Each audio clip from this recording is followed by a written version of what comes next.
જી શું કહેશો plane crash દુર્ઘટનાને 1 વર્ષ થઈ ગયું છે તો એ બાબતે શું કહેશો? એક વર્ષ થઈ ગયું. હમણાં તૈયારી કરતા હતા મોકલવાની.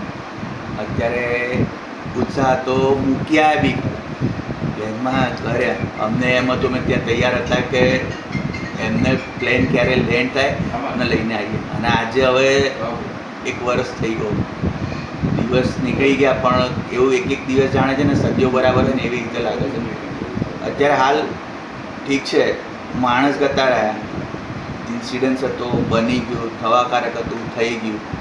એક ખોટ છે અંદર મનમાં ને ઘરમાં ને નાના છોકરાઓના એમની યાદોમાં કે એમને તો રોજ રમવાની આદત હતી બા દાદા જોડે. તો એ જગ્યા પૂરા છે કે નહીં પૂરા એનો કોઈ સવાલ જ નથી, એનો કોઈ જવાબ જ નથી. એક સવાલ હંમેશા છે અને રહેશે. છે વર્ષ દરમિયાન અમે એ તો જિંદાદિલ હતા. એ તો એમ જ કહેતા હતા કે ભગવાનની જ્યારે ઈચ્છા મને લઈ લે, મેં મારું જીવન જીવી દીધું છે. અમે ખાલી એક મોકો ચૂકી ગયા કે છોકરા તરીકે અમારો આખી જિંદગીની એક વસ્તુ કે જે મા બાપે એક નાનામાં નાની 3000ની મિલની નોકરીથી અમને લંડનમાં સેટ થવા સુધીની સફર પૂરી કરી આપી. એમની સેવા કરવાનો જ્યારે મોકો આવ્યો ને ત્યારે અમારા જોડેથી મા બાપનો હાથ જ ગયો. એમને જે અમે માગતા હતા કે જે એમણે અમને બતાવ્યું ને એ અમે એમને બતાવીએ. બસ એમની તો કોઈ ઈચ્છા બાકી રહ્યો એવું અમને યાદ નહીં. ઈચ્છા તો કદાચ અમારી જ અધૂરી રહી ગઈ કે એમની સેવા રહી ગઈ.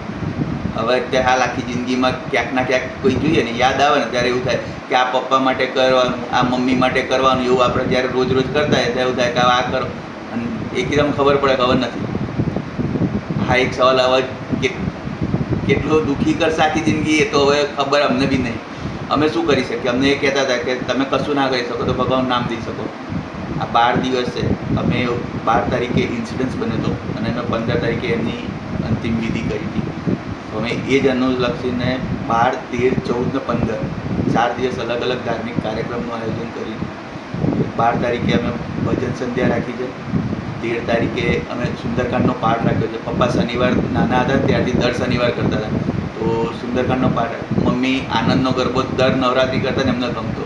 તો 14 તારીખે અમે આનંદના ગરબાનું આયોજન કર્યું છે અને 15 તારીખે અમારા કુળદેવી ઉમિયા માતાની ધૂન રાખી છે કે જેથી સૌથી વધારે લોકો આવે, સૌથી વધારે લોકો એમના નામને માળા કરે, એમના નામ લે. અને ક્યાં છે તો આપણને ખબર નહીં પણ ભગવાનના જ તો ખબર છે ને. ભગવાન એમને એમના ભાગનું સુખ આપી દે. કદાચ અમારી સેવા ત્યાં પડી જાય.